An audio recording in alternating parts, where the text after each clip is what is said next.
નમસ્તે વિદ્યાર્થી મિત્રો, મારી યુટ્યુબ ચેનલ પિયુષ સેરસિયાની અંદર આપનું હાર્દિક સ્વાગત છે। જો તમને મારા વિડીયો ગમે તો લાઇક, શેર અને કોમેન્ટ કરો, અને હજી સુધી વિદ્યાર્થી મિત્રો તમે મારી ચેનલને સબસ્ક્રાઈબ ના કરી હોય તો ખાસ સબસ્ક્રાઈબ કરો અને બેલ નોટિફિકેશન ઓન કરો, જેથી કરીને તમને નવા નવા વિડીયોના નોટિફિકેશન મળતા રહે। તો ચાલો વિદ્યાર્થી મિત્રો, ધોરણ 7 તેમાં એકમ છે 18મું સંસાર માધ્યમ અને જાહેરાત, જે નવી સ્વાધ્યાયન પોથી આવેલી છે સામાજિક વિજ્ઞાનની, તેની અંદર વિદ્યાર્થી મિત્રો બીજી માહિતી આપી દઉં। આ માત્ર તમારી સમજ માટે છે, નહીં કે ઉતારો કરવા કે કોપી કરવા। જ્યાં તમને મુશ્કેલી પડે ત્યાં તમારે મારા વિડીયોનો ઉપયોગ કરવાનો છે, અથવા તમે લખેલું છે તે તપાસવા માટે મારા વિડીયોનો ઉપયોગ કરજો। તેમજ ધોરણ 7ના દરેક વિષયના દરેક એકમના વિડીયો મેળવવા માટે નીચે ડિસ્ક્રિપ્શન બોક્સની અંદર દરેક વિષયના પ્લેલિસ્ટ લિંકો આપેલી છે, તેના ઉપરથી તમે દરેક વિષયના દરેક એકમના વિડીયો મેળવી શકશો। તો ચાલો જોઈએ।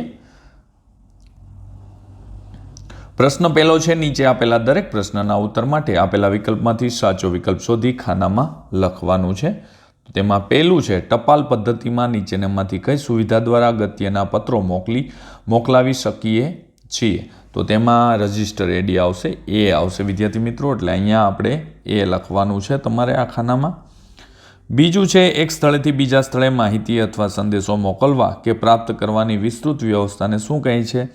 તો કે ભાઈ ડી, સંસાર તંત્ર, એટલે કે ડી લખવાનું છે આમાં। ત્રીજું છે, સંસાર માધ્યમ સંદર્ભે નીચેનામાંથી કયું વિધાન સુસંગત નથી વિદ્યાર્થી મિત્રો? તો એમાં બી આવશે, આપત્તિ વ્યવસ્થાપન વિકસિત સંસાર માધ્યમ વિના શક્ય છે, તો બી આવશે। ત્યાર પછી આગળ જોઈએ આપણે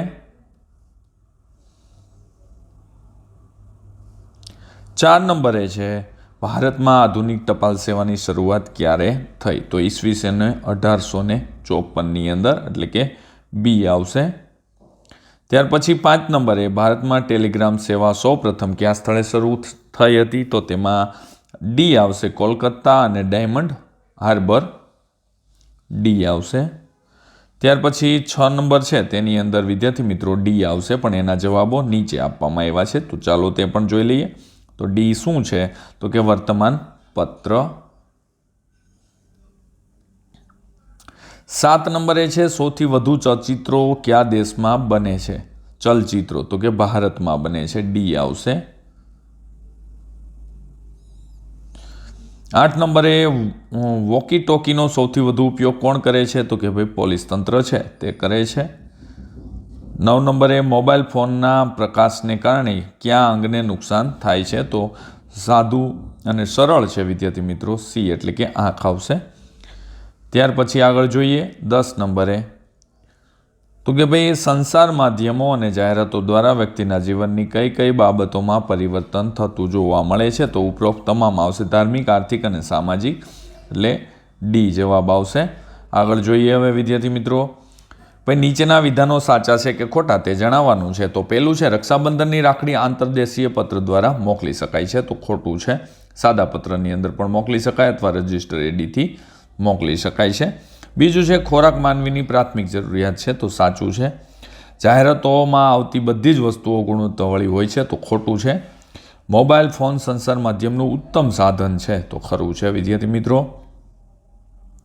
3 નંબરનો પ્રશ્ન, નીચેની ખાલી જગ્યાઓમાં યોગ્ય શબ્દ મૂકી વાક્ય પૂર્ણ કરવાનું છે। પહેલું છે, મિત્રોને શુભેચ્છા આપવા ખાલી જગ્યા કાર્ડનો ઉપયોગ થાય છે, તો ગ્રીટિંગ કાર્ડ આવશે। બીજું છે, મોબાઈલમાં વધુ પડતા ઉપયોગથી બાળકોના ખાલી જગ્યા પર વિપરીત અસર થાય છે, મગજ ઉપર થાય છે। રેડિયો ખાલી જગ્યા પ્રકારનું માધ્યમ છે, માત્ર શ્રાવ્ય છે, દ્રશ્ય નથી, જોઈ ન શકાય, માત્ર સાંભળી શકાય। 4 નંબરે છે, મનોરંજન માટેનું લોકપ્રિય દ્રશ્ય શ્રાવ્ય સાધન એટલે કે ટેલિવિઝન, ટીવી છે। 5 નંબરનું, પૃથ્વીના પેટાળમાં રહેલા ખનિજોની માહિતી મેળવવા કૃત્રિમ ઉપગ્રહો ખૂબ જ ઉપયોગી માધ્યમ છે। ત્યાર પછી વિદ્યાર્થી મિત્રો પ્રશ્ન 4, નીચેના પ્રશ્નોના ઉત્તર 1-2 વાક્યની અંદર લખવાના છે। તો તેમાં પહેલું છે, પોસ્ટ ઓફિસ દ્વારા પૈસા કેવી રીતે મોકલી શકાય છે? વિદ્યાર્થી મિત્રો પહેલાંના સમયમાં, અત્યારે તો યુપીઆઈ આવી ગયા, ફોનપે, ગૂગલ પે, આવા બધા જે બેંકોનો વ્યવહાર વધી ગયો, એટીએમ કાર્ડ છે, પેટીએમ કાર્ડ છે, આ બધા આવી ગયા, પણ જ્યારે માત્ર ને માત્ર ટપાલ ને એવી સુવિધાઓ હતી, ત્યારે પોસ્ટ ઓફિસ દ્વારા પૈસા મની ઓર્ડરથી મોકલી શકાતા હતા, અને એનો પણ ઉપયોગ માણસો કરતા હતા। જાહેરાત પ્રસારણ માટેના કોઈ પણ બે માધ્યમ જણાવો. તો એમાં ભીંતચિત્રો, radio, television, banner, mobile phone, telephone, પત્રિકા, ખરીદીના થેલા, બસ સ્ટેન્ડના બાકડા, વેરા બિલ વગેરે જાહેરાત પ્રસાર માધ્યમના માધ્યમો છે. વિદ્યાર્થી મિત્રો, તમને પણ ખબર જ છે, અલગ અલગ રીતે પત્રિકાઓમાં છપાવીને પણ તમારા ઘરે માણસો વિતરણ કરવા આવતા હોય છે. સંચાર માધ્યમ એટલે શું? તો કે એક સ્થળેથી બીજા સ્થળે માહિતી અથવા સંદેશા મોકલવા માટે કે મેળવવા માટેની વિસ્તૃત વ્યવસ્થાને સંચાર માધ્યમ કહેવામાં આવે છે. વિદ્યાર્થી મિત્રો, તમે પણ લખેલું જ હશે, ચેક કરી લેજો, ક્યાંય ભૂલ હોય તો સુધારો કરજો. 4 નંબરે છે જાહેરાતમાંના 2 ફાયદા જણાવવાના છે. તો વિદ્યાર્થી મિત્રો, આપણે અનેક પ્રકારે જાહેરાતો જોઈએ છે. તેમાં પહેલું છે વસ્તુ પર છાપેલી કિંમતને જાણી શકાય છે. કારણ કે અત્યારે આપણે કોઈ પણ વસ્તુ લેવા જઈએ તો દુકાનદાર આપણે કિંમત કહે તો આપણે તરત જ એમાં પેકેટ ઉપર લખેલી કિંમતને ચેક કરીએ છીએ, તેના ઉપરથી આપણે ખબર પડી જાય છે. બીજું છે વસ્તુની સામાન્ય માહિતી લોકો સુધી પહોંચાડી શકાય છે. 5 નંબરનો પ્રશ્ન છે સરકાર સામાજિક જાગૃતિ માટે કઈ કઈ જાહેરાતો કરે છે? તો સામાજિકમાં બાળ લગ્ન કરવા નહીં, આરોગ્ય જાળવવું, વસ્તી નિયંત્રણ, દીકરીઓને શિક્ષણ આપો, બાળકોને કુપોષિતથી બચાવો. આવા બધા જાહેરાતોના માધ્યમથી જનજાગૃતિ ફેલાવે છે. વિદ્યાર્થી મિત્રો, બાકીના પ્રશ્નો છે રેડિયોના માધ્યમ દ્વારા આપણે કયા કયા કાર્યક્રમો સાંભળવા મળે છે? 7 નંબરનો, 8 નંબર, 9, 10 આ બધા કોમ્પ્યુટરાઇઝ જોઈએ. રેડિયોના માધ્યમ દ્વારા આપણે કયા કયા કાર્યક્રમો સાંભળવા મળે છે? તો તેમાં જવાબ છે રેડિયો પર પણ આપણે સંગીત, ભજનો, લોકગીતો, વાર્તા, ફિલ્મ ગીતો, પરિસંવાદ, રમતગમતના સમાચાર, નાટક, હવામાન સમાચાર વગેરે ઉપરાંત પૂર, વાવાઝોડું, આગ અને વિશેના કાર્યક્રમો સાંભળવા મળે છે. ત્યાર પછી 7 નંબરનો પ્રશ્ન છે મોબાઈલ ફોન દ્વારા આપણે કઈ કઈ ટિકિટ બુક કરાવી શકીએ છીએ? તો મોબાઈલ ફોન દ્વારા આપણે રેલવે, બસ, સિનેમા, વસ્તુઓની ટિકિટો વગેરે બુક કરાવી શકાય છે. 8 નંબરનો પ્રશ્ન છે વિદ્યાર્થી મિત્રો સરકારશ્રી દ્વારા આપવામાં આવતી કોઈ પણ 2 જાહેરાતો લખવાની છે. તો વિદ્યાર્થી મિત્રો, મોટા પાયે તો આપણે જોયેલું જ હશે કે ભાઈ પોલિયોની જાહેરાતોના બેનરો લગાવેલા હોય છે. પોલિયો અભિયાન વિશે આપવામાં આવતી જાહેરાત, બેટી બચાવો બેટી પઢાઓ વિશેની જાહેરાત, સ્વચ્છતા અભિયાનને લગતી જાહેરાતોનો બેનરો તમે મોટા ભાગે જ્યાં જુઓ ત્યાં જોવા મળી રહે છે. 9 નંબરનો પ્રશ્ન છે જો બરોજના કાર્યમાં તમે ઉપયોગ કરતા હોય તેવા સંચાર માધ્યમો જણાવવાના છે. તો રોજબરોજનામાં ટપાલ, પુસ્તકો, વર્તમાનપત્રો, રેડિયો, સિનેમા, ટેલિવિઝન વગેરે સંચાર માધ્યમોનો ઉપયોગ અમે રોજબરોજના કાર્યમાં કરીએ છીએ. 10 નંબરનો પ્રશ્ન છે વિદ્યાર્થી મિત્રો જાહેરાત દ્વારા લોકશાહીના કયા મૂલ્યો દ્રઢ થાય છે? તો જવાબ છે કે જાહેરાત દ્વારા લોકશાહીના સમાનતા, સ્વતંત્રતા, બંધુત્વ અને એકતાના ખ્યાલો દ્રઢ થાય છે. તમે પાઠ સરસ રીતે વાંચેલો હશે તો તમે તેની અંદર આ બધી વિગતો આપવામાં આવેલી છે. ત્યાર પછી વિદ્યાર્થી મિત્રો પ્રશ્ન નંબર 5 આવે છે.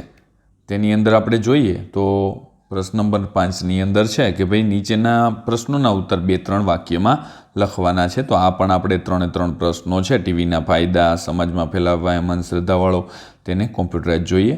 તો તેમાં પહેલો પ્રશ્ન છે લોકશાહીમાં સંચાર માધ્યમો કેમ ઉપયોગી છે?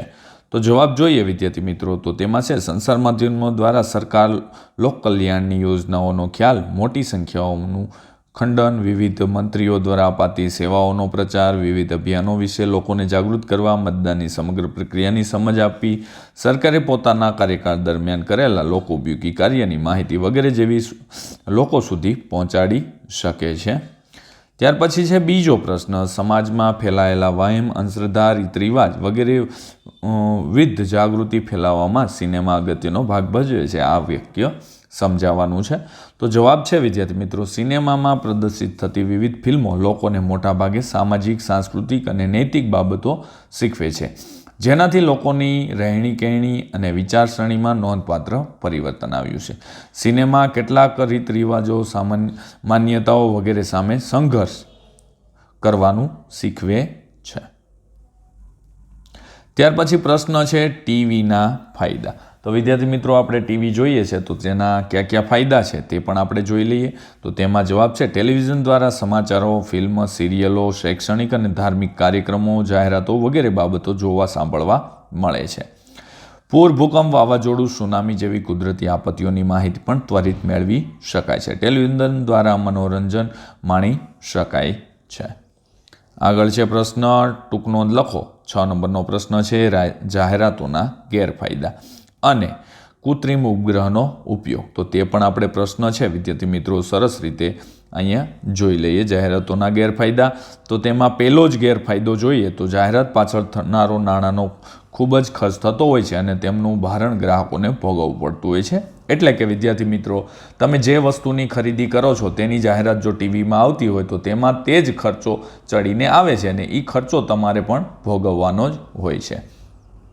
બીજું છે જાહેરાત કરનાર વ્યક્તિ જે વસ્તુનો પ્રચાર કરે છે તે વસ્તુ કદાચ પોતે વાપરતા ન હોય તેવું પણ બની શકે છે. તમે એવી ઘણી બધી ગુટકાની ને એવી જાહેરાતો જોઈ હશે કે જે ફિલ્મ સ્ટારો તેવી જાહેરાતો કરે છે પણ તે ખરેખર ખાતા હોતા નથી. ત્યાર પછી છે જાહેરાતના આધારે ખરીદી કરવાના આપણને ક્યારેક છેતરાઈ પણ જઈએ છીએ.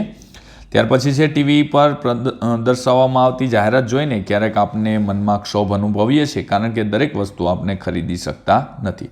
બાળકો કે વડીલોને અપાવી શકતા નથી એવો અનુભવ થાય છે ને દેખાદેખીનું ચલણ વધી જાય છે. ત્યાર પછી બીજો છે ટૂંક નોંધ, કૃત્રિમ ઉપગ્રહનો ઉપયોગ.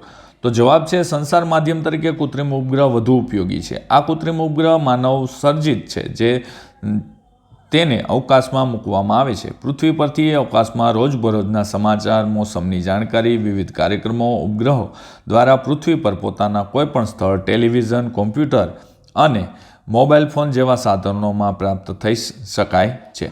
પૃથ્વીના પેટર્નમાં પાણી, ખનિજ ભંડાર છુપાયેલ છે તેની પણ માહિતી પણ પ્રાપ્ત કરી શકાય છે.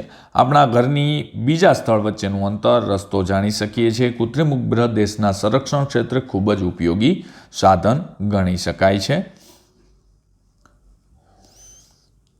ત્યાર પછી છે માગ્યા મુજબ પ્રવૃત્તિ કરવાની છે. વિદ્યાર્થી મિત્રો, કોઈ પણ એક જાહેરાત તૈયાર કરી ત્યાર પછી તમારા પરિવારમાં સભ્યો ક્યાં ક્યાં સંચાર માધ્યમનો ઉપયોગ કરે છે તેની યાદી બનાવવાની છે. વિદ્યાર્થી મિત્રો, કોઈ પણ એક જાહેરાત તૈયાર કરવી એટલે તમે જેવી જાહેરાત જોઈ હોય એવું એકાદું બેનર તમે બનાવી શકો છો. તેમજ તમારા માતા પિતા જે સંચાર માધ્યમોનો ઉપયોગ કરતા હોય, ટેલિફોન, રેડિયો, મોબાઈલ ફોન, એ બધાની યાદી બનાવવાની છે. જો વિદ્યાર્થી મિત્રો તમને મારો આ વિડીયો સારો લાગ્યો હોય તો લાઇક કરજો, શેર કરજો અને કોમેન્ટ કરજો. અને હજી સુધી તમે મારી ચેનલને સબસ્ક્રાઈબ ન કરી હોય તો ખાસ સબસ્ક્રાઈબ કરો અને બેલ નોટિફિકેશન ઓન કરો જેથી કરીને તમને નવા નવા વિડીયોના નોટિફિકેશન મળતા રહે. તો ચાલો વિદ્યાર્થી મિત્રો, હવે મળીશું આપણે આગળના એકમની અંદર. આવજો.